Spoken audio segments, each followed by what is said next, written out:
ஆன்மீக கலசம் வாழ்க்கை ஜோதிடர் திரு பி. முகுந்தன் முரளி.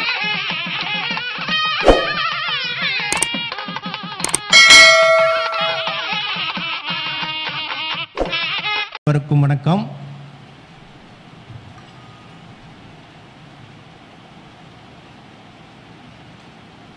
மகரிஷி ஜோதிட ஆராய்ச்சி அறிவகத்தினுடைய தலைவரும் நிறுவனருமாகிய முகுந்தன் முரளி ஐயா அவர்களுடைய இந்த சபையிலே ஜோதிட வித்வான்களுடைய முன்னிலையிலே ஜோதிட ஜாம்பவான்களுடைய மத்தியிலே இந்த உரையை நிகழ்த்துவதற்கு இறைவன் கொடுத்த வாய்ப்பை நான் மிகவும் பெருமையாக கருதுகிறேன். திருமண பொருத்தத்தில் நாம் 64 விதிகள் அப்படின்னு ஒரு விதி வகுத்திருக்கோம். 108 விதிகளை கொண்டு ஜோதிடத்தை மொத்தமாக சொல்லி முடிச்சிடலாம் அப்படிங்கக்கூடிய அளவுக்கு உப விதிகள் 44. அது ஏன் 64 விதிகள்? ஜோதிடம் பொருத்தம் பார்க்கறதுக்கு 64 விதிகளா? 10 பொருத்தம் பார்க்கறதுக்கே இங்கே தலையை பிச்சுக்குது. 64 விதிகளை பார்த்து கல்யாணம் பண்ண முடியுமான்னு கேட்குறாங்க. சில பேர் கேட்குறாங்க, ஃபோன் பண்ணி கூட கேட்குறாங்க, எங்க 64 விதியை பார்த்து கல்யாணம் பண்ண முடியுமா அப்படின்னு கேட்குறாங்க. அவங்களுக்கு ஜோசியம் என்னன்னு தெரியாததுனால அப்படி கேட்டாங்க நான் நினச்சிக்குவேன். 64 விதியுமா ஒரு ஜோதிடத்தில் ஒரு ஜாதகத்தில் இருக்கும்.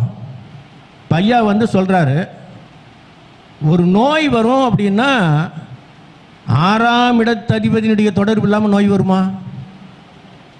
யாரோடைய 8 கூட சேர்ந்தாக்கா ஒரு நோய், 4 கூடையினோட சேர்ந்தா ஒரு நோய். லக்னாதிபதிக்கு தொடர்பு இருந்தால் தான் அந்த நோய் வரும். 6 கூடையினுடைய தொடர்பு நோயை சொல்லுது. அவன் 8 கூடையினோட சேர்ந்தாக்கா ஒரு நோய், 4 கூடையினோட சேர்ந்தா ஒரு நோய்.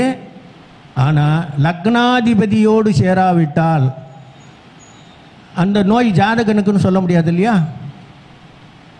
தலை தானே சார்.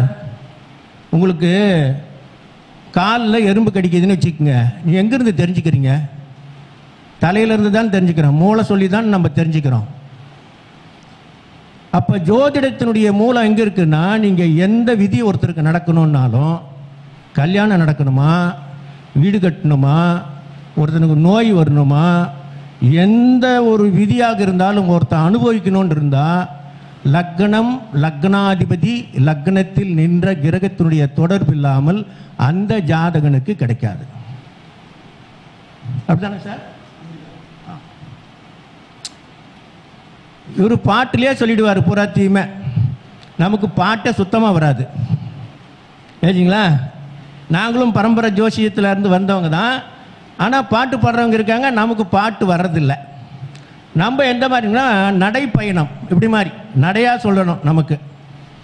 ஏன்னா என்ன மாதிரியான இருக்கிறவங்களுக்கு இந்த ரசிகர்களுக்கு இதுதான் புரியும், ஐயா மாதிரி ரசிகர்களுக்கு அது புரியும். அது பெரிய ஒரு இது. அப்போ லக்ன தொடர்பு, கல்யாணமே ஒருத்தருக்கு நடக்கணும்னா லக்ன தொடர்பு இல்லாமல் கல்யாணம் நடக்குமானா, நீங்கள் யாருடைய ஜாதகத்தில் இது வரைக்கும் நடந்த கல்யாணத்தை பூராவுமே நீங்கள் எடுத்து பாருங்கள். லக்னாதிபதியினுடைய தொடர்பு, லக்ன தொடர்பு, லக்னத்தில் நின்ற கிரகத்தினுடைய தொடர்பு, லக்னத்தில் நின்ற கிரகம் தான் நின்ற நட்சத்திராதிபதியினுடைய தொடர்பு, லக்னத்தில் நின்ற கிரகத்தை தொடர்பு கொண்ட கிரகத்தினுடைய தொடர்பு, லக்னத்தை பார்த்த லக்னாதிபதியினுடைய தொடர்பு. நீங்கள் எப்படி வேணால் கணக்கு வச்சுக்கோங்க. லக்ன தொடர்பு இல்லாமல் ஒருத்தனுக்கு வீடு கட்டவும் முடியாது, கல்யாணமும் பண்ண முடியாது, உத்தியோகமும் கிடைக்காது. அப்போ ஜாதகத்தில் லக்னாதிபதி லக்னத்துக்கு 6, 8, 12 மறைஞ்சு போயிட்டாருனாக்கா அப்போ கிடைக்காதா? வீடே கட்ட மாட்டாங்களா? அரசாங்க உத்தியோகமே கிடைக்காதா? அப்படிங்கிற கேள்வியெல்லாம் வருதில்ல. அப்புறம் ஜாதகத்தை நாம் பார்க்கும்போது நமது மூல நூலில் முன்னோர்கள் நமக்கு கொடுத்துருக்கக்கூடிய விதிகள் என்னன்னு கேட்டிங்கன்னா, ராசிக்காரகம், பாவக்காரகம், கிரகக்காரகம், இந்த மூன்றையும் கவனித்து தான் பலனை சொல்லணும் பாவம் என்ன சொல்லுகிறது, அந்த பாவம் என்ன ராசியாக இருக்கிறது, அந்த ராசியிலே நின்ற கிரகம் என்ன சொல்லுகிறது. பாவக்காரகம், ராசிக்காரகம், கிரகக்காரகம். இப்போ ஐயா இவ்வளோ நேரம் பேசுறது பூராமே அதே தான். இவ்வளோ நேரம் என்ன பேசினாரு, எந்த பாவம், அது என்ன பாவம், என்ன ராசி. நீர் ராசியாக இருந்தால் என்ன நோய், நெருப்பு ராசியாக இருந்தால் என்ன நோய். 6ஆம் பாவம் தான். 6ஆம் பாவம் நீர் ராசியாக இருந்தாக்கா என்ன நோய் வரும் சொல்கிறார் இல்லையா, ஜல சம்பந்தமான நோய் சொல்கிறார். அக்னியாக இருந்தால் நெருப்பு சம்பந்தமான நோயின்னு சொல்கிறார். அப்போ ராசி அங்கே பேசுகிறது, பாவம் பேசுகிறது, ராசி பேசுகிறது, அந்த ராசியில் நின்ற கிரகம் பேசுகிறது. அப்போ பாவக்காரகம், ராசிக்காரகம், கிரகக்காரகம். இதை நீங்கள் பாட்டாக சொன்னாலும் அதே தான் சொல்லுவாங்க. ஐயா சொன்னது எல்லாமே நீங்கள் ஒத்து கவனிச்சிங்கன்னா ராசிக்காரகம், பாவக்காரகம், கிரகக்காரகம் மூணுமே அதில் இருக்குது. அப்போ ஒருத்தருக்கு கல்யாணம் நடக்கணும்னு சொன்னால் லக்ன தொடர்பு, லக்னத்துக்கு 7ஆம் பாவ தொடர்பு. அப்போ 7ஆம் பாவத்தினுடைய தொடர்பு இல்லாமல் கணவன் மனைவின்னா 7ஆம் பாவ தொடர்பு. எனக்கு 7ஆம் பாவாதிபதி 8ல் மறைஞ்சிட்டான், 6ல் மறைஞ்சிட்டான், 3ல் இருக்கான், 4ல் இருக்கான், 5ல் இருக்கான், லக்னத்திலே இல்லை, லக்னத்தையே பார்க்கல, அப்போ எப்படி கல்யாணம் நடக்கும் அப்படின்னு கேட்பாங்க. அந்த லக்னாதிபதி என்னைக்காச்சும் ஒரு நாளைக்கு லக்னத்துக்கு வருவானா வர மாட்டானா? எங்கே சுத்தலாம் ஒரு நாளைக்கு வீட்டுக்கு வந்து தான் ஆகணும். பெத்த பிள்ளைய விட்டு எங்கே வேணா ஊர் சுற்றினா ஒரு நாளைக்கு வீட்டுக்கு வந்து தானே ஆகணும். அப்போ லக்னாதிபதி தன்னுடைய வீட்டுக்கு வருவான்ல. அப்போ ஜோதிட விதிகள் என்ன சொல்லுகிறது, ஒரு பாவாதிபதி தன் பாவத்தை பார்த்தால் அந்த பாவம் பலப்படும். இதெல்லாம் ஒன்றும் கண்டுபிடிக்கிறது இல்லை, மறைக்கப்பட்டதுன்னா கவனத்துக்கு வராதது அப்படின்னு எடுத்துக்கலாம். நாம் அதை கண்டுபிடிச்சி அதை உறுதியாக ஒரு விதியாக சொல்கிறோம். ஒரு பாவாதிபதி தன் பாவத்திற்கு மறைந்தால் அந்த பாவ பலனை தரமாட்டார். ஆனால் அதே கிரகம் கோச்சாரத்தில் தன் பாவத்தை பார்க்கும் பொழுது அந்த பாவ பலனை கொடுத்து விடுவார். அவருக்கு எந்த மாதிரியான பார்வையெல்லாம் பார்க்க முடியும்? ஒரு லக்னாதிபதி அப்படின்னு சொல்லக்கூடியவர், இப்போ மேஷ லக்னம் அப்படின்னு வச்சுக்கோங்க. மேஷ லக்னத்திற்கு அதிபதியான செவ்வாய் லக்னத்திற்கு 6ஆம் இடத்திலே மறைந்து விட்டார், கன்னி ராசியில் மறைஞ்சிட்டார் அப்படின்னு வச்சுக்கோங்க. இப்போ என்ன சொல்கிறாங்க, லக்னாதிபதி லக்னத்துக்கு 6ல் மறைஞ்சிட்டாரு, அதனால் லக்னத்துக்கு பலன் தரமாட்டார். இதுதானே பொதுவாக சொல்கிறது. ஆனால் நான் சொல்கிறேன், லக்னாதிபதி லக்னத்துக்கு மறைஞ்ச மாதிரி தான் தெரிகிறாரு, ஆனால் தனது 8ஆம் பார்வையால் அவர் தன்னுடைய பாவத்தை பார்த்து கொண்டிருக்கிறார். இப்போ அவர் மறையில் தன்னுடைய பாவத்தை பார்க்கிறார். இதெல்லாம் நூலில் இருக்கு. ஒரு பாவாதிபதி தன் பாவத்தை பார்த்தால் அந்த பாவம் பலப்படும். இப்போ ஆனால் 6ல் இருந்தால் மறைஞ்சி போச்சுன்னு அதே நூலில் தான் சொல்லுது. 6, 8, 12 மறைவிடம் அப்படிங்கிறதும் மூல நூலில் சொல்கிற விதியே தான். ஆனாலும் 6ஆம் பாவத்தில் நின்ற செவ்வாய் 8ஆம் பார்வையாக லக்னத்தை பார்த்தார், அதுவும் நூலில் தான் சொல்லுது. ஒரு பாவாதிபதி தன் பாவத்தை பார்த்தால் பாவம் பலப்படும். இதுவும் அதே நூலில் தான் இருக்கு. அப்போ மறைஞ்சதை எடுத்துக்கிட்டு பார்க்கறத விட்டுட்டோம்னா நம்ம தப்பு தானே. அதுபோல ஒரு 2ஆம் பாவாதிபதி 2ஆம் பாவத்தில் இருக்கலாம், இல்லாமல் இருக்கலாம். 2ஆம் பாவாதிபதியுடைய தொடர்பு இல்லாமல் திருமணம் நடக்காது.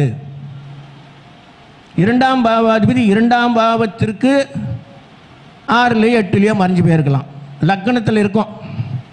இப்போ 2ஆம் பாவாதிபதி அப்படின்னு சொல்லக்கூடியவர் 6ஆம் பாவத்தில் 7ஆம் பாவத்தில், அதாவது அந்த பாவத்திற்கு எந்த ஒரு பாவாதிபதியும் தன் பாவத்திற்கு மறைந்தால் அந்த பாவ பலனை தரமாட்டார். லக்னத்துக்கு தொடர்பு கொடுப்பார். 2ஆம் பாவாதிபதி 2ஆம் பாவத்தை பார்த்தால் 2ஆம் பாவத்தை தொடர்பு கொடுத்தால்தான் அவனுக்கு வருமானம் வரும். தன்னுடைய பாவத்தை தன்னுடைய பாவாதிபதி பார்க்காவிட்டால் அந்த பாவம் வேலை செய்யாது. அப்படியே வேலை செய்யாமையே போயிடுவான்னா அப்படிலாம் போகாது. இப்போ ஒரு உதாரணமாக ஒரு கிரகம் இருக்குது. இப்போ கன்னியா லக்னம் அப்படின்னு இருக்குங்கன்னு வச்சுக்கோங்க. 2ஆம் பாவாதிபதி சுக்கிரன்னு வச்சுக்கோங்க. சுக்கிரன் போய் கும்பராசியில் போய் உட்காந்துருக்காருன்னு வச்சுக்கோங்க. சுக்கிரன் கும்பராசியில் இருக்கார், லக்னம் கன்னி லக்னம், 2ஆம் இடத்ததிபதி சுக்கிரன், அவர் போய் கும்பத்தில் போய் உட்காந்துருக்காரு. லக்னத்துக்கு 6ஆம் இடம், அங்கே குரு இருக்காருன்னு வச்சுக்கோங்க. ஏன்னா அங்கே வேற ஒரு விஷயம் இருக்கு, இருந்தாலும் ஒரு கண்ணுக்கு தெரிகிற மாதிரியான விஷயங்களை சொன்னால் புரியுங்கிறதுக்காக சொல்கிறேன். அங்கே குரு இருக்கார். எங்கள் கும்பராசியில் குரு இருக்கார். அந்த குருவோட சுக்கிரன் கூடி நிற்கிறாரு. அப்படின்னா இப்போ அந்த குரு 9ஆம் பார்வையாக 2ஆம் இடத்தை பார்ப்பாரா இல்லையா? அவருடைய 9ஆம் பார்வை எங்கே விழுவும்? கும்பராசியில் இருக்கக்கூடிய குரு எங்கே பார்ப்பாரு? துளாராசியை பார்ப்பாரா இல்லையா? துளாராசி அதிபதியான சுக்கிரன் அங்கே தான் இருக்காரு. அவருடன் கூடி அவரும் தன் பாவத்தை பார்த்து விடுவார். எப்படி? இதுதான் ஜோதிடத்தில் ஒரு பாவாதிபதி பாவத்துக்கு மறைஞ்சிட்டாருன்னு இல்லை. முறையும் சொன்னேன், 6ஆம் பாவத்தில் நின்ற கிரகம் லக்னத்தை பார்த்துச்சுன்னு. இப்போ லக்னத்துக்கு 2ஆம் பாவத்தில் நின்ற கிரகம் சுக்கிரன் தான். அவன் 6ல் தான் மறைஞ்சான். ஆனால் குருவுடன் கூடினான். குருவுக்கு 9 பார்வை இருப்பதால், குருவுடன் கூடியதால் அவன் தன்னுடைய பாவத்தை குருவுடன் சேர்ந்து 9ஆம் பார்வையாக பார்த்து விட்டான். இப்போ 2ஆம் பாவ தொடர்பு இருக்குன்னு சொல்கிறோம். இதுபோல் ஒரு தொழில் பண்ணுறோம், ஒரு வியாபாரம் பண்ணுறோம், ஒரு அரசாங்க உத்தியோகத்துக்கான விஷயங்களை பேசுகிறோம் அப்படின்னு சொன்னால் எந்த பாவ தொடர்பு வேணும்? ஒரு வேலைக்காரன் சம்பளத்துக்கு வேலைக்கு போகிறான்னு சொன்னால் 6ஆம் பாவ தொடர்பு வேணும். 6ஆம் பாவாதிபதி நல்லா பலமாக இருந்தாக்கா கையெழுத்து போட்டு சம்பளம் வாங்குவான்னு சொல்கிறோம். 10ஆம் பாவாதிபதி பலமாக இருந்தான்னு சொன்னால் சொந்த தொழிலை கூட செய்வான் அப்படின்னு சொல்கிறோம். அப்போ சூரியனுடைய தொடர்பு, செவ்வாயினுடைய தொடர்பு, சனி பகவானுடைய தொடர்பு எதுக்கு இதெல்லாம் அப்படின்னா 10ஆம் பாவாதிபதி மேஷ லக்னத்திற்குன்னா காலப்புருஷனுக்கு 10 கூடையவன் சனி. ஏன் இந்த காலப்புருஷனை நம்ம எடுக்கணும்னா, ஒரு இடத்துல நம்ம போய் நிற்க நமக்கு வழி தெரியல, கிழக்குது மேற்குது வடக்குது தெற்குது அப்படின்னு தெரியலன்னு வச்சுக்கோங்க. நம்ம என்ன பண்ணுவோம்? யாரையா கூப்பிட்டு சூரியன் உதிக்கிற திசையை வச்சு கேட்கணும். இல்லைன்னா ராத்திரியாக இருந்தால் அதுவும் தெரியாதுல்ல, யாரையாவது கூப்பிட்டு தான் நம்ம கேட்கணும். ஐயா கிழக்குது மேற்குது வடக்குதுன்னு. ராத்திரி நேரத்தில் ஊருக்காரங்க தான் தெரியும், நமக்கு தெரியாது. அப்போ இங்கே ஒரு தெரியாத விஷயத்தை நம்ம எப்படி தெரிஞ்சுக்கிறது அப்படின்னா, காலபுருஷன் அப்படிங்கிறது ஒரு பொதுவான விதி. மேஷ லக்னம் அப்படிங்கிறத எதுக்கு சொல்கிறதுனா, இந்த உலகம், இந்த பிரபஞ்சம், என்னுடைய ஜாதகம், உங்களுடைய தனிப்பட்ட ஜாதகம், அவரவர்களுடைய கர்மா, அவரவர்களுடைய ஜாதகம் அவரவர்களுடைய லக்னத்திலிருந்து 12ஆம் இடம் வரைக்கும் வேலை செய்யும். ஆனால் காலபுருஷன் அப்படிங்கிறது என்னன்னா வெளியே. இது என்ன? உள்ள 1லிருந்து 12 வரைக்கும் இருக்கக்கூடிய லக்னமெல்லாம் என்ன? உள்ளே, இந்த மனிதனை உள்ளே தன்னை சம்பந்தப்படுத்திய இடம். ஆனால் காலபுருஷன் அப்படிங்கிறது என்ன தெரியுமா? அப்படியே வெளியே. அப்போ இந்த இடத்துல இது எங்கே நடக்கும்னு வேணும்ல? இந்த உலகத்தில் எங்கேயாவது இடத்துல தான் நடக்கணும். அது இப்போ நான் இருக்கேன்னா, இப்போ ஈரோட்டில் இருக்கேன், பள்ளிப்பாளையத்தில் இருக்கேன்னு சொன்னால் இப்போ காலபுருஷ கணிதப்படி தான் நான் இருக்க முடியும். இப்போ என்னுடைய நான் அந்த இடத்துல இருக்க முடியுமா? இப்போ எங்கே இருக்கேன்? நான் பிரபஞ்சத்தில் ஒரு இடத்துல இருக்கேன்ல, பிரபஞ்சம் தானே பொது, அப்பிரபஞ்சத்தில் தான் நான் இருக்கேன். அதுதான் காலபுருஷன் அப்படின்னு சொல்லக்கூடியது பிரபஞ்சம். என்னுடைய ஜாதகம் 1லிருந்து 12ஆம் இடம் வரைக்கும் இருக்கக்கூடியது என்னுடைய தனிப்பட்ட ஜாதகம். அது எந்த இடத்துல, இந்த காலபுருஷனுக்கு எந்த இடத்துல இருந்து அது நடக்குது அப்படிங்கிறது தான். இப்போ காலபுருஷனுக்கு 8ஆம் இடம்னு வச்சுக்கோங்க. இப்போ மேஷ லக்னத்துக்கு 8ஆம் இடம் விருச்சகம்னு வச்சுக்கோங்க. யாருக்காவது விருச்சகத்தில் கிரகம் இருக்குது அப்படின்னு சொல்லி பாபகிரகங்களால் பார்க்கப்பட்டால், பொதுவாக இவனுக்கு என்ன லக்னமோ இருந்துட்டு போகுது, காலபுருஷனுக்கு 8ஆம் இடமாகிய விருச்சகத்தில் பாபகிரகம் இருந்து பாபகிரகங்களால் பார்க்கப்பட்டு இந்த பையனுக்கு நடக்கக்கூடிய தசை நடந்துச்சுன்னா விபத்து நடக்கும். அந்த விபத்துனா வெளியே நடக்குது, மற்றவங்களுக்கு தெரிகிற மாதிரி நடக்குது. இந்த பையனுடைய லக்னத்துக்கு 6 பாவத்துக்குள்ளார இருந்துச்சுன்னா உள்ளே நடக்குதுன்னு அர்த்தம். 6 பாவத்துக்கு வெளியே நடந்துச்சுன்னா வெளியே நடக்குதுன்னு அர்த்தம். உள்ள வெளியே 2 இருக்குல்ல, இது உள்ள பிரபஞ்சம் வெளியே. 1லிருந்து 6 பாவம் வரைக்கும் உள்ள, 7லிருந்து 12 வரைக்கும் வெளியே. 7ஆம் பாவங்கிறது மனைவி. எங்கே இருக்கா? வெளியே தானே இருக்கா. அப்போ 1லிருந்து 6 பாவம் வரைக்கும் ஒருத்தருக்கு தசை நடக்குதுன்னு சொன்னால் ரகசியமான தொழிலை கூட செய்ய முடியும் அவங்களால. 7 பாவத்துக்கு அந்த பக்கம் போனால் ரகசியமெல்லாம் ஒன்றும் பண்ண முடியாது. ஆனால் 8ஆம் இடம் ரகசியம் அப்படின்னு இருக்குது, 12ஆம் இடம் ரகசியம்னு இருக்குது. ஆனால் ரகசியம் அப்படின்னாலும் அது வெளியே தான் இருக்குது, உள்ளே இல்லை. அதுபோல் இந்த திருமணம் அப்படிங்கிறது லக்னம் 2 7ஆம் பாவ தொடர்பை எப்பொழுது கிடைக்கிறதோ அப்பொழுது திருமணம் நடக்கும். ஒரு ஜாதகத்தில் இருக்காது, பாவ தொடர்புகள் இருக்காது, வாய்ப்பே கூட இருக்காது, தசாபதிகள் கூட வராமல் கூட போயிடும். அப்போ கல்யாணமே நடக்காதானா? கண்டிப்பாக நடக்கும். என்ன நடக்கும் அப்படின்னா, இப்போ தெராசு இருக்குதுன்னா எதுக்கு நம்ம தெராசு பயன்படுத்துகிறோம்? பேலன்ஸ் பண்ணுறதுன்னு சொல்கிறோம் இல்லையா? சமமாக நிற்கணும். இந்த பக்கத்தில் என்ன இடம் வைக்கிறோமோ இந்த பக்கத்தில் அந்த பொருளை வந்து கரெக்டாக நிற்கணும். அப்போ ஒரு ஜாதகத்தில் 7ஆம் பாவத்தில் கிரகம் இல்லை, அல்லது 7ஆம் பாவத்தில் 7ஆம் பாவ அதிபதி கெட்டு போயிட்டாரு, மறைஞ்சு போயிட்டாரு, என்னமோ ஒன்று ஆயிட்டாரு, கல்யாணமே நடக்காதுன்னு பல ஜோசியர்களும் சொல்லிட்டாங்க அப்படின்னே வச்சுக்கலாம். இது ஒரு பையனோட ஜாதகம்னு வச்சுக்கோங்க. 7ஆம் பாவத்தில் கிரகம் இல்லை, கல்யாணம் நடக்கலை. இந்த பையனுக்கு கல்யாணம் நடக்கணும்னு சொன்னால் இவன் என்ன லக்கணம்? துலா லக்கணம், 7ஆம் இடத்துல செவ்வாய். அதனால் அது கெட்டு போச்சு, ஏதோ ஒரு வகையில் அவனுக்கு கல்யாணம் நடக்கலை. அப்படின்னா இந்த ஜாதகத்தினுடைய 7ஆம் பாவங்கிறது மேசமாக இருக்கிறதுனால அந்த பொண்ணுனுடைய ஜாதகத்தில் அது என்ன லக்னமாக வேணால் இருந்துட்டு போகுது.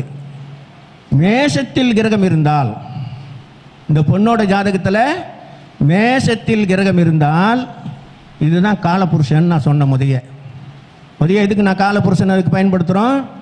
இவன் துலா லக்னம், துலா லக்னத்துக்கு 7ஆம் இடம் மேஷம், மேஷத்தில் கிரகம் இல்லை, ஏதோ அளவில் கெட்டு போச்சு, கல்யாணம் நடக்க மாட்டேங்குது. 7ஆம் இடத்தில் கிரகம் இருக்கக்கூடிய பெண் வந்தால்னா இவனுக்கு கல்யாணம் ஆகிடும். 7ஆம் இடத்துல கிரகம் வேணும். அப்போ மேச ராசியில் ஏதாவது கிரகம் கெடாமல் நல்ல நிலையில் இருந்துச்சுன்னா இந்த பையனுக்கு அந்த பொண்ணு செட் ஆகிடுவா. ஏன்னா எந்த பாவத்தில் கிரகம் இல்லையோ அந்த பாவத்தில் கிரகம் இருந்தால் அது நிறைவடையுது அப்படின்னு அர்த்தம். இப்போ ஐயா கூட ஒரு இது சொல்லுவாருன்னா, இந்த நட்சத்திரத்தில் இருந்தாக்கா டிக் அடிக்கிறது, 2 டிக் அடிக்கிறது, 3 டிக் அடிக்கிறதுன்னு ஒரு சொல்கிறாருல்ல. அப்போ இது என்ன, ஒரு பாவத்தை ஒரு கிரகம் பார்க்காவிட்டால் அது டிக் இல்லைன்னு சொல்கிறாரா இல்லையா? அதுபோல் ஒரு பாவாதிபதி தன் பாவத்துக்கு மறைஞ்சு போயிட்டாருன்னா அந்த பாவத்துக்கு வேலை செய்யல, கல்யாணம் நடக்க மாட்டேங்குது. அப்போ பாவாதிபதி பாவத்துக்கு வருவான். ஆனால் சில ஜாதகங்களில் பாவத்துக்கு வந்தாலுமே கூட அது ராகுனுடைய பிடியிலையோ, கேதுனுடைய பிடியிலையோ, நீச்சனுடைய பிடியிலையோ, வக்கர பிடியிலையோ, இது மாதிரி அஸ்தங்க பிடியிலையோ, அல்லது வந்து கண்டாந்த பாகையிலையோ போய் அது நின்றுச்சின்னு சொன்னால் வேலை செய்யாது, லாக் ஆகிடுச்சின்னு அர்த்தம். அது கிரகம் பலம் எழுந்து போயிடுச்சு. அப்போ அந்த 7ஆம் பாவம் வேலை செய்யணுமில்ல. அப்போ 7ஆம் பாவத்தில் பலம் பெற்ற கிரகம் நின்ற இருக்கக்கூடிய ஜாதகத்தை பொருத்தினால் இதுக்கு தோஷ நிவர்த்தி. நாம் சொல்கிறது கோயில் குளம் போடுறது, பூஜை பண்ணுறது, புனஸ்காரம் பண்ணுறதுலாம் ஜாதகத்தில் பரிகாரமாக சொல்கிறாங்க. இப்போ நாம் என்ன சொல்கிறோம்னா, கிரகங்களுக்கு கிரகம் எந்த பாவத்தில் கிரகம் இல்லை அந்த பாவத்தில் கிரகம் இருக்கா, அந்த கிரகம் நல்லா இருக்கா, ஆட்சியாக இருக்கா, உச்சமாக இருக்கா, நட்பாக இருக்கா, சாதாரணமாக அந்த கிரகம் கெடாமல் இருக்கா, மொத்தத்தில் கெட்டு போச்சுன்னா என்ன அர்த்தம்? அஸ்தங்கமாகி எரிந்த கிரகமானால் சூரியனுக்கு ஒரு பாதம் முன்னும் ஒரு பாதம் பின்ன. இப்போ சூரியன்னா ஒரு பாதம்னா 3.20, அடுத்த பாதத்துக்கு 3.20, இதில் அவ்வளோதான் நாம் கணக்கு வச்சுருக்கோம். 3.20 3.20 6.40, அப்போ 7 டிகிரின்னு ஒரு கணக்கு வச்சுக்கலாம். முன்னும் பின்னும் 7 டிகிரிக்குள்ளே ஒரு கிரகம் இருந்தால் அந்த கிரகம் எரிந்த கிரகம். எந்த கிரகமாக இருந்தாலும் எரிந்த கிரகம் தான் சூரியனுக்கு. சூரியனோடு 7 டிகிரிக்குள்ளார சேர்ந்து இருக்கக்கூடிய கிரகம் எரிந்த கிரகம்.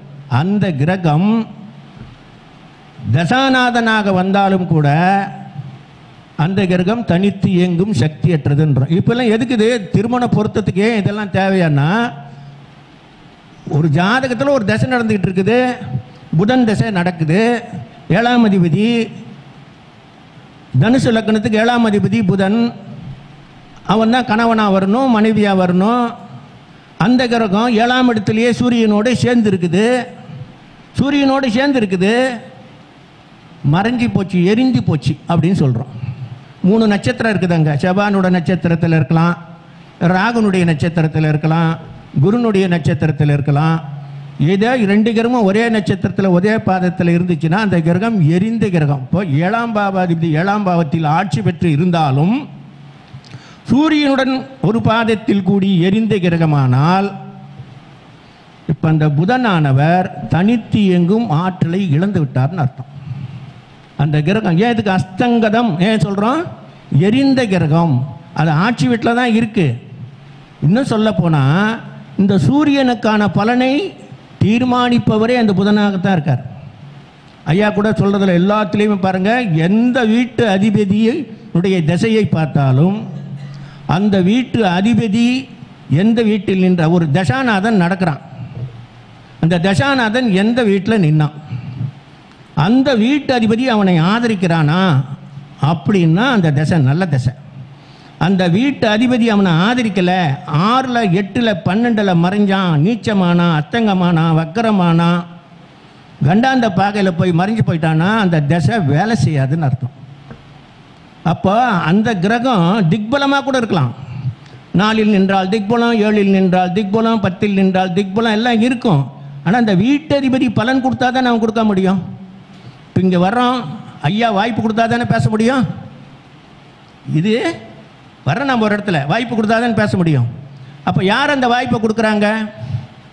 நாம் எங்கே போய் இருக்கிறோமோ, எந்த வீட்டில் ஒரு கிரகம் நின்று திசை நடத்துகிறதோ அந்த தசாநாதனுக்கு அந்த வீட்டு அதிபதியே அதற்கான பலனை தீர்மானிக்கிறார்.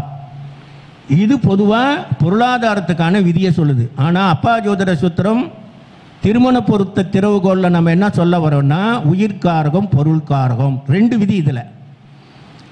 இப்போ உயிர்காரகம் பொருள்காரகம் ஏன் வேலைன்னா இது திருமணம் அப்படிங்கிறது பூராமே கணவன் மனைவி பிள்ளை இப்படிங்கிறது எல்லாமே பொருள் சம்பந்தப்பட்டதாக வந்துடுச்சு, உயிர் சம்பந்தப்பட்டதாக வந்துடுச்சு. அப்போ உயிர்காரகம் திருமணம்னா 1ஆம் பாவம் 7ஆம் பாவம் 2ஆம் பாவம் குடும்பம். ஆக 1 7 2ஆம் பாவம், இந்த 2 3 பாவங்களுடைய தொடர்பு தான் கல்யாணத்துக்கு வருது. ஆனால் எந்த கிரகம் கணவனாக வரலாம் அல்லது மனைவியாக வரலான்னா இப்போ 7ல் புதன் சூரியனோடு சேர்ந்து இருக்காரு, 7ஆம் பாவாதிபதி 7லே இருக்காருன்னு வச்சுங்க. 9ஆம் பாவாதிபதி சூரியன், அவரும் 7ல் இருக்காரு. யார் இப்போ பலவான்? 7ஆம் பாவாதிபதி அஸ்தங்கமாகி எரிந்த கிரகமாகி 9ஆம் பாவாதிபதி 7ல் நின்று பலம் பெற்று விட்டார். இப்போ 9ஆம் பாவாதிபதி போய் 7ஆம் பாவத்தில் போய் பலம் பெற்று உட்காந்துருக்கார். இப்போ சூரியன் பலவானா புதன் பலவானான்னா சூரியன் நின்ற வீட்டதிபதி புதன், சூரியனுக்கான பலனை தீர்மானிப்பவரே புதன் தான். ஆனால் சூரியனுக்கான பலனை புதன் கொடுத்துருவார். ஏன்னா அவர் ஆட்சியாக இருக்கார். தன் வீட்டுக்கு வந்த விருந்தினரை உபசரித்து விடுவார். அவர் நல்லா தான் இருக்கார். அப்போ சூரியனுக்கு பலன் கொடுத்துருவார்ல, புதன் கொடுத்துருவாரா? அந்த வீட்டதிபதியே புதன் தான். ஆனால் அந்த புதன் இயங்குவாரா? 7ஆம் பாவமாக இயங்குவாரான்னா இயங்க மாட்டார். ஏன்னா சூரியனுக்கு கட்டுப்பட்டவராகியா 9ஆம் பாவாதிபதி இங்கே பலம் பெற்று விட்டார். அப்போ புதன் அஸ்தங்கமாகி எரிந்த கிரகத்தினால் புதனானவர் இங்கே செயலை இழந்து விட்டார். இந்த புதனை சூரியனால் இயக்கப்படுவார். எந்த கிரகம் சூரியனோடு இணைஞ்சி எரிஞ்சு போச்சோ அந்த கிரகத்தை யார் இயக்குவாங்கன்னா சூரியன் தான் இயக்குவார். மற்ற கிரகங்களால் இயக்க முடியாது. இதுபோல் மொத்தமான இந்த 64 விதிகள் நம்ம சொல்கிறது இதுதான். அஸ்தங்க கிரகம் அப்படின்னு சொல்லி சொன்னால் அது எந்த பாவாதிபதி அஸ்தங்கம் அடைந்தது எரிஞ்சு போச்சோ, இப்போ புதன் அங்கே இருக்காருன்னு வச்சுங்க. புதனுடைய நட்சத்திரத்தில் ஏதோ ஒரு கிரகம் இருக்குதுன்னு வச்சுக்கோங்க. புதனுடைய நட்சத்திரத்தில் ஒரு கிரகம் இருக்குது. அந்த புதனே அஸ்தங்கமாகி எரிஞ்சு போயிருக்காரு. அது சாரத்தில் ஒரு கிரகம் இருக்குதுன்னு வச்சுக்கோங்க. அந்த கிரகம் என்ன பண்ணும்? அந்த கிரகத்தை தெரியாதனமாக யாராவது பொருத்தம் சேர்த்திட்டாங்கன்னு சொன்னால் குழந்தை பாக்கியம் இல்லாமல் போயிடும். ஏன்னா ஒரு நட்சத்திரம் எந்த நட்சத்திர சாரத்தில் நின்றதோ அந்த கிரகம் எந்த நட்சத்திரத்தில் சாரம் நின்றதோ ஆத்மா ஜீவா சரீரா அப்படின்னு 3 நிலை 3 இருக்குது. இந்த உடம்பு இயக்கணும் எப்படி பாவக்காரகம் ராசிக்காரகம் கிரகக்காரகம் எப்படி இருக்குதோ அதுபோல் ஆத்மா ஜீவா சரீரான்னு 3 நிலை. 3 கிரகங்கள் உயிருள்ள நட்சத்திரத்தில், அதாவது நட்சத்திரம் அப்படின்னு சொன்னாலே உயிர்னு வச்சுக்கோங்களேன். நட்சத்திரங்கள்னு சொன்னால் உயிர். ஒளி உள்ள நட்சத்திரங்கள் சொன்னால் அது உயிர் அப்படின்னு அர்த்தம், உயிருள்ளவை அப்படின்னு அர்த்தம். இப்போ ராகு இருக்காரு, அது ஒளி இல்லாத கிரகம், அதனால் அது உயிர் இல்லாத கிரகம்னு சொல்கிறோம், நட்சத்திரம் அப்படின்னு அர்த்தம். இப்போ ராகு போய் கேது சாரத்தில் உட்காந்துட்டாரு, ராகு சாரத்தில் உட்காந்துட்டாரு. ஒளி இல்லாத கிரகம் ஒளி இல்லாத சாரத்தில் போய் உட்காந்துடுச்சுன்னா அந்த கிரகம் உயிருள்ள கிரகமாக வேலை செய்யாது. பொருளைத்தான் தரும், அது பொருளை கொடுக்கும், கணவனையோ மனைவியோ கொடுக்காது. கொடுத்துச்சுன்னா பிரிஞ்சிடுவாங்க. உயிர் சம்பந்தம், அன்பு பாசம் அப்படிங்கிறது நட்சத்திரங்கள் வாயிலாக, நட்சத்திர பாதாசாரங்களின் வழியாகத்தான், ஒளி உள்ள கிரகங்களின் வழியாகத்தான் உயிர்கள் பயணிக்கின்றன. அப்போ ஒரு கிரகம் எந்த நட்சத்திரத்தில் நிற்குதோ அந்த நட்சத்திராதிபதி நீச்சமாக போயிட்டார்னு வச்சுக்கோங்க. எந்த நட்சத்திரமும் ஒரு ஜாதகத்தில் இருக்குது, ஒரு பொண்ணோட ஜாதகத்தில் ஒரு கிரகம் இருக்குது, அது நீச்ச சாரமாயிடுச்சு, 1, 5, 3, 7, 9 இருக்குது. இதுன்னா உயிர் பாவம். இன்னொரு உயிர் பாவத்தில் நின்று நீச்சமாக இருக்குது, அந்த சாரத்தில் ஒரு கிரகம் ஏறி போச்சுன்னா அந்த பையனை கல்யாணம் பண்ணால் ஒரு நாள் கூட பிழைக்க மாட்டான். ஆனால் அதே கிரகம் அந்த பொண்ணுக்கு வேலை வாய்ப்பை பொருளாதாரத்தை கொடுத்துட்ருக்கோம். அந்த திசை நல்லாயிருக்கும், நல்லா இருக்கிறதுனால கல்யாணம் பண்ணுறாங்க. அப்போ பொருளாதாரத்தை கொடுக்கக்கூடிய அந்த கிரகம் ஏன் கணவனை கொடுக்கல அப்படின்னா அது உயிரற்றது. அப்போ உயிரற்றது அங்கே செயல்படுது, உயிர் செயல்படலை. அப்போ 2 பிரிவு தான் ஜோசியத்தில் முக்கியமாக இருக்குது, உயிர் பாவம் பொருள் பாவம். அப்போ உயிர் பாவம் என்ன செய்கிறது, பொருள் பாவம் என்ன செய்கிறது? திருமண பொருத்தத்துக்கு ஒரு பையன் நல்லா படித்த பையனாக இருக்கிறான், லட்சக்கணக்காக சம்பளம் வாங்கணும், சொத்து சுகம் இருக்கணும் அப்படின்னா லக்னம் 4ஆம் பாவம் 10ஆம் பாவம் 12ஆம் பாவம் இதெல்லாம் நல்லா இருந்துச்சுன்னா சொத்து சுகம்லாம் நிறையா இருக்குது. அல்லது பல கிரகங்கள் 4ஆம் பாவத்தில் 6ஆம் பாவத்தில் 8ஆம் பாவத்தில் 10ஆம் பாவத்தில் 12ஆம் பாவத்தில் அதிக கிரகங்கள் இருந்து அந்த பாவாதிபதி பலம் பெற்றிருந்தால் பெரிய பொருளாதாரம், பெரிய சம்பளம், வெளிநாடு எல்லாமே கிடைக்கும். ஆனால் மனைவி கிடைப்பாளா? அப்போ 1, 3, 5, 7, 9, 11 ஆகிய உயிர் பாவங்களில் தான் அன்பும் பாசத்தையும் பெற முடியும். அன்பும் பாசமும் ஒற்றைப்படை பாவத்தில் தான் இருக்குது, இரட்டைப்படை பாவத்தில் பொருள் தான் இருக்குது. ஆக பொருத்தம் சேர்த்தும் போது அந்த ஜாதகத்தில் எந்த கிரகம் ஒற்றைப்படை பாவத்தில் நின்று ஆத்மா ஜீவா சரீராவை பெற்றதோ அந்த கிரகத்தை இணைத்தால் மட்டும்தான் கடைசி வரைக்குமே கணவன் மனைவி பிரியாமல் அவங்களால வாழ முடியும். அப்படி இல்லாமல் ஒரு ஜீவன் இருக்கிறது சரீரம் இல்லை அப்படின்னு ஆகிப்போச்சுன்னா கணவன் மனைவி இருப்பாங்க, குழந்தைங்க இல்லாமல் போயிடும், வம்சம் தலைக்காமல் போயிடும். இது மாதிரி அப்போ ஒரு ஜாதகத்தில் பொருத்தம் சேர்த்துறதுக்கு இது மாதிரி 64 விதிகள். வக்ரம் பெற்றிருக்கிறதா, வக்ரம் பெற்ற கிரகத்தின் சாரத்தில் இருக்கிறதா, வக்ரத்திலேயே 3 நிலை வக்ரம் இருக்குது. பால வக்ரம், யவன வக்ரம், வயோதிக வக்ரம்னு 3 நிலை இருக்கிறது. அதுபோல் அஸ்தங்க கிரகத்திலையும் 6 நிலைகள் இருக்கிறது. அஸ்தங்க கிரகங்கள் 6 விதமான பலன்களை தரும்.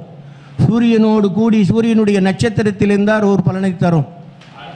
சூரியன் புதன் கூடி புதனுடைய நட்சத்திரத்தில் இருந்தால் அது ஒரு பலனை தரும். சூரியன் ஒரு நட்சத்திரத்திலும் புதன் ஒரு நட்சத்திரத்திலும் இருந்தால் அது ஒரு பலனை தரும். சூரியனுக்கு பின்னால் புதன் இருந்தால் அது ஒரு பலனை தரும். சூரியனுக்கு முன்னாடி இருந்துச்சுன்னா அது ஒரு பலனை தரும்.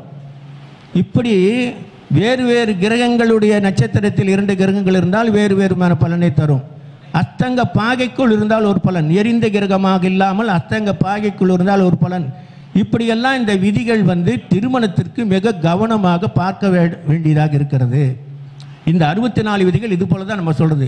வக்ரம் பெற்ற கிரகம் ஒரு விதி, வக்ரம் பெற்ற கிரகத்தின் சாரத்தில் நின்ற கிரகம் ஒரு விதி, அஸ்தங்க கிரகம் என்ன செய்யும், இது போல 64 விதிகள் ஜோதிடத்தினுடைய எல்லா பகுதிகளிலும்.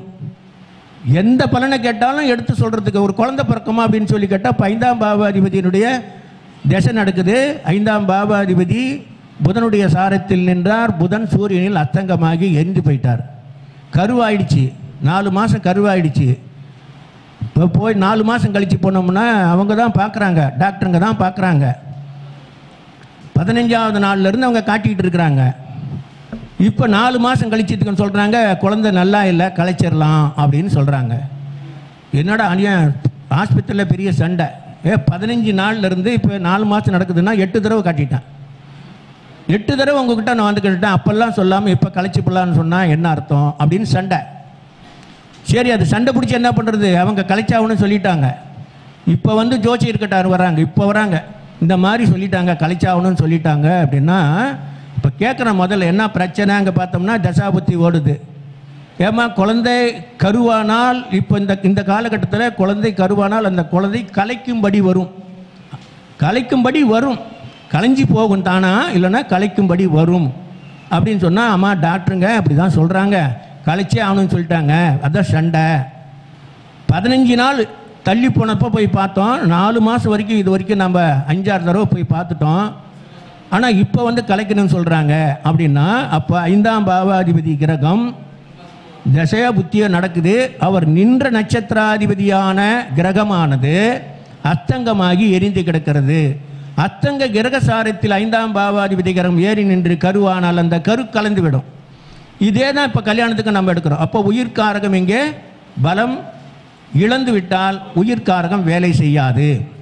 இதுபோல் அப்பா ஜோதிட சூத்திரத்தில் 64 விதிகள் திருமண பொருத்தம் பார்ப்பதற்காக தொடர்ந்து நடத்தப்படுகிறது.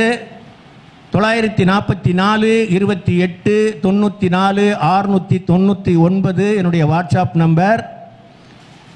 944 28 94 699.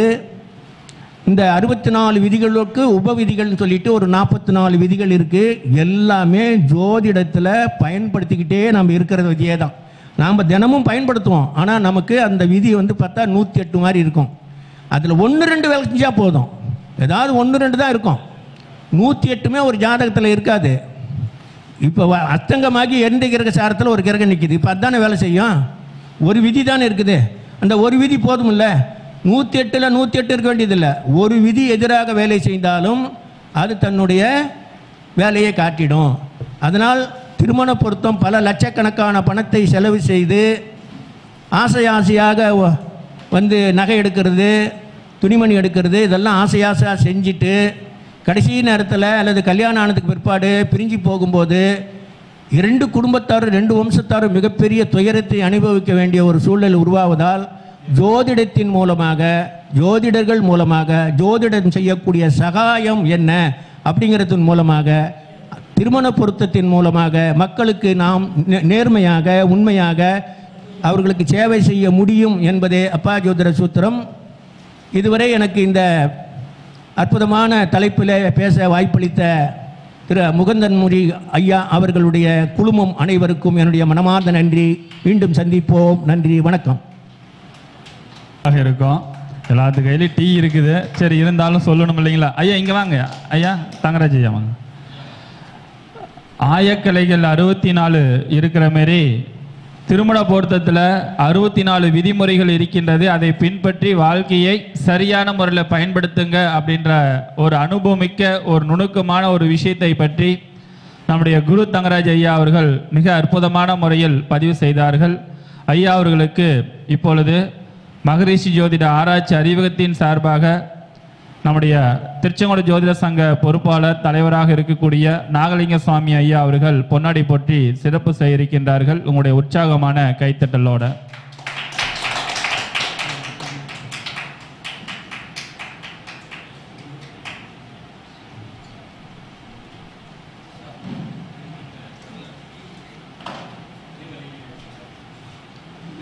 அடுத்த சிறப்பு பேச்சாளராக